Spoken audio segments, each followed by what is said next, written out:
4월부터 서울에서는 세계 3대 박물관 중 하나인 에르미타주 박물관 내 디지털 전시 보실 수 있습니다. 오늘은 이 에르미타주 박물관에 소장된 작품 그리고 그 뒤에 담긴 작가의 흥미로운 인생 스토리 전해드리도록 하겠습니다. 정우철 도슨트 나오셨습니다. 어서 오세요. 네, 안녕하세요.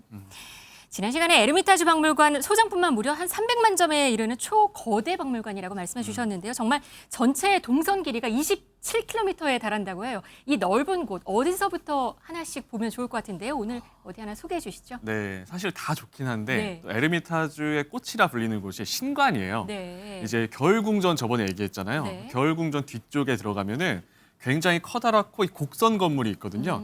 이름이 제너럴 스태프 빌딩인데 네. 여기가 정말 독특한 곳인 게 일부는 국방부에서 쓰고요. 아하. 일부는 박물관이에요. 네. 그래서 약간 뭐랄까 구관은 약간 오래된 고전 명화. 예를 들면은 다빈치, 뭐 미켈란젤로, 렘브란트 같은 그림이 있고 네. 신관에는 지금 나오는데 네. 신관에는 피카소, 뭐 고흐, 아하. 마티스 같은 또 근대 작가들이 위치해 있어요. 그래서 네. 이 인상파 전시가 하고 있는 곳은 빛이 굉장히 딱 표현돼 있어서 밝고 네. 또 마티스 공간도 따로 있거든요. 네. 그 마티스는 색채의 아름다움을 느낄 수 있는 공간이라 보시면 돼요. 네, 인상주의 화가 하면 좀 빼놓을 수 없는 게 빈센트 반 고흐가 있을 것 같습니다. 이곳의 작품들이 전시 중이라고요? 맞습니다. 일단 반 고흐의 작품도 여러 점이 있는데 네. 뭐 대표작을 좀 꼽아보면 트라부크 부인의 초상도 있고 에텐 정원의 추억도 있고 또 아르레 원형 경기장 혹은 네. 라일락 덤불 같은 고흐의 이 숨겨진 좋은 작품들이 많습니다. 네, 이 중에서 이번 디지털 전시에서 만나볼 수 있는 작품은 어떤 건가요? 자, 일단은 에텐 정원의 추억을 만나볼 수 있거든요. 네. 이 작품도 제가 고흐를 공부하면서 굉장히 좋아했던 작품이에요. 이 그 에텐 정원의 추억이라는 지금 보이는 이 작품이군요. 네. 이 작품에는 어머니에 대한 고흐의 복잡한 감정이 좀 들어있다 이런 얘기를 들었습니다. 네, 맞습니다. 일단 이 작품을 이해하려면 네. 고흐의 삶을 조금 보긴 봐야 될 것 네. 같아요. 빈센트 반 고흐는 이렇게 표현할 수 있어요. 전 세계에서 가장 사랑받는 화가다. 가장 또 인기가 많은 작가인데 네. 이게 반전인 건 의외로 생전에는 너무 힘들고 실패자에 가까웠던 화가였다는 거예요. 네. 화가가 된 나이가 굉장히 늦어요. 무려 27살이었거든요. 아하. 근데 그 27살 동안 뭐 여러 직업들을 거쳤죠. 미술상도 했었고 또 서점 점원도 했었고 네. 또 전도사 일도 했었거든요. 네. 다 실패하다가 화가가 된 거예요. 아, 27살에. 맞아요. 생전에는 돈을 못 버니까 동생 테오가 금전적인 지원을 해줬어요. 네. 근데 이 반 고흐의 작품 속에는 항상 들어있는 게 어머니에 대한 사랑, 어머니에 대한 그리움이었던 거예요. 네, 어머니에 대한 그리움이 그 작품에서 볼 수 있는 거군요. 네. 반 고흐는 왜 그러면 이런 느낌을 받았을까? 죽은 형의 이름을 사실 똑같이 물려받으면서 어린 시절에 뭐 정체성 혼란을 겪었다 이런 얘기도 좀 들었어요. 아, 이게 정말 특이한 일인데 네. 왜 우리 가끔 화가들 보면 좀 기구하다고 얘기하는 사람들 있잖아요. 네. 이제 이름을 좀 봐야 돼요. 반 고흐가 태어나기 1년 전에, 정확히 1년 전에 네. 형이 한 명 있었어요. 아. 근데 그 형의 이름이 빈센트 빌럼 반 고흐예요. 아. 즉 이름이 똑같다는 거죠. 같군요. 네, 근데 네. 그 형이 태어나고 곧바로 세상을 떠났어요. 그리고 1년 뒤에 고흐가 태어났는데 참 이게 말하기 뭐하지만 어머니가 형을 못 잊어서인지 고흐에게 죽은 형의 이름을 똑같이 물려준 거예요. 네. 빈센트 빌럼 반 고흐. 아하. 그리고 더 기구한 거는 형의 기일이 반 고흐의 생일이에요. 같아요. 네, 그리고 아버지가 목사였거든요. 네. 교회에 갈 때마다 형의 무덤을 보는데 그 무덤에 내 이름이 써 있는 거예요. 근데 또 나는 아니고 네. 이때부터 정체성에 혼란도 오고 어머니의 사랑을 굉장히 갈구했어요. 그렇군요. 고흐 아까 말씀에 27살에 화가가 될 결심을 했다고 말씀하셨는데 실제 화가로서의 경력 자체는 그렇게 길지는 않잖아요. 근데 작품 자체는 굉장히 많이 남긴 편이에요. 그렇죠. 27살에 시작을 했다고 하면은 네. 그 당시로는 굉장히 늦가기 화가라 보면 되는데 거의 10년 동안 영혼을 바치고 그렸다라고 네. 생각하시면 되거든요. 아하. 남은 유화만 지금 추정치가 대략 860점, 유화만 네. 뭐 드로잉, 스케치 다 포함하면 2,000점이 훌쩍 넘는 작품이거든요. 네. 이거를 10년 누군가 동안? 맞아요. 네. 계산을 해봤는데 네.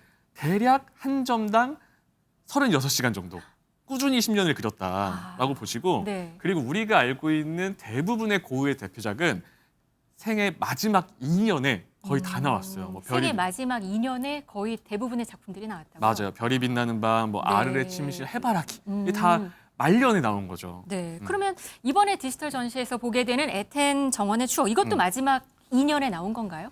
그렇죠. 아, 감상 어떤 포인트가 있을까요? 네, 대표작인데 네. 일단은 1888년 11월에 그려졌거든요.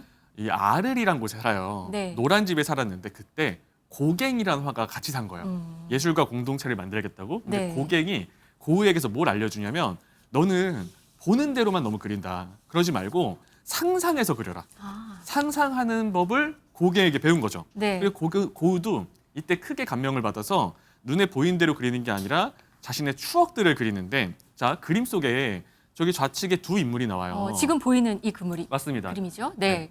좀 젊은 사람 좌측에 네. 젊은 사람은 고흐의 여동생으로 분석이 네. 되고 약간 나이 든 노인이 있잖아요. 네. 고흐의 어머니예요. 아. 근데 이제 어머니의 옷을 보면은 짙은 보라색이잖아요. 네. 고흐는 색채로 마음을 표현할 수 있다고 믿었어요. 아, 색깔로요? 색깔로. 네. 그래서 짙은 보라색은 약간 좀 무거운 어머니의 마음을 표현하고 네. 그림의 또 밑에 보시면 꽃도 있어요. 네. 고흐의 노란색을 볼 때는 생명력을 상징한다 보시면 돼요. 음. 그게 겹쳐져 있는 작품인데 이 그림을 완성한 다음에 어머니를 그리워하는 마음이 있을 거 아니에요. 네. 자신이 살고 있는 집 요 침실 벽에 걸어놨대요. 아. 그래서 일어나면 항상 어머니를 볼 수 있게 그리웠던 네. 거죠. 아, 그렇군요. 멀리 떨어진 가족을 향한 그리움, 뭐 이렇게 볼 수 있을 것 같네요. 맞습니다. 그러면 이 그림이 더 특별하게 느껴지는 또 다른 포인트가 또 있다면서요? 아, 딱 이 그림만 보면은 네. 그림 열심히 그리면서 어머니의 추억을 떠올리면서 편안하게 살 것 같잖아요. 네. 고갱을 만나고 파국으로 치닫아요. 아, 예. 이 그림을 그리고 네. 얼마 뒤에 이제 고갱과 갈등이 막 생겨요. 둘이 너무 센 거예요. 네. 그리고 결국에는 고갱과 제일 크게 다툰 날에 유명한 사건이 있어요. 고흐가 이렇게 귀를 자해한 사건. 네네. 화면에 나오는데 네. 이 귀를 자르고 발작으로 일어나서 고갱은 떠나버리고 음. 고흐는 이제 정신을 잃고 쓰러졌고 그 뒤에 정신병원에서 지내거든요. 네. 한마디로 아까 봤던 에텐 정원의 추억은 어떻게 보면은 진짜 폭풍 전야 속에 아. 마음이 한번 딱 진짜 안정됐을 때 그렸던 그 뒤에 너무 이제 치명적으로 인생이 네. 흘러가니까 네. 그 안정감을 잠깐 느꼈던 시기의 작품이다라고 생각하면 되고 네. 아, 참 안타깝게도 얼마 뒤에 이제 스스로 총을 쏴서 목숨을 끊는 사건이 발생해요. 네. 그리고 이제 총을 쏘고 이틀 뒤에 세상을 떠나는데 임종을 또 동생이 지켜줬어요. 네. 근데 이제 안타까운 거는 동생도 평생 형을 지원해줬잖아요. 근데 고흐가 떠나고 엄청난 스트레스를 받아요. 동생이 형을 지키지 못했다는. 그래서 동생도 6개월 뒤에 세상을 떠납니다. 안타깝습니다. 사실 짧은 생을 마친 후에야 음. 그제서야 사실 화가로서의 인정을 받은 화가잖아요. 네. 생전에는 작품 유화 한 점만 판매됐다는 얘기도 들었어요. 근데 고흐를 이 세상에 알린 여성이 있다면서요? 아, 맞습니다. 네. 정말 의외의 인물이 있어요.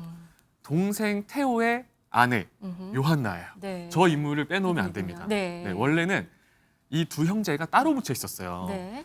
고흐는 프랑스에 묻혔고 동생은 네덜란드에 묻혔는데 23년 뒤에 테오의 아내 요한나가 이제 이장을 해서 함께 묻어줘요. 네. 그리고 우리가 보통 고흐를 얘기할 때 사후에 유명해졌다. 네. 이건 알지만 숨겨진 인물이 요한나인데 뭘 하냐면 고흐가 죽고 6개월 뒤에 남편도 떠난 다음에 이 두 사람이 평생 주고받았던 편지를 다 모아요.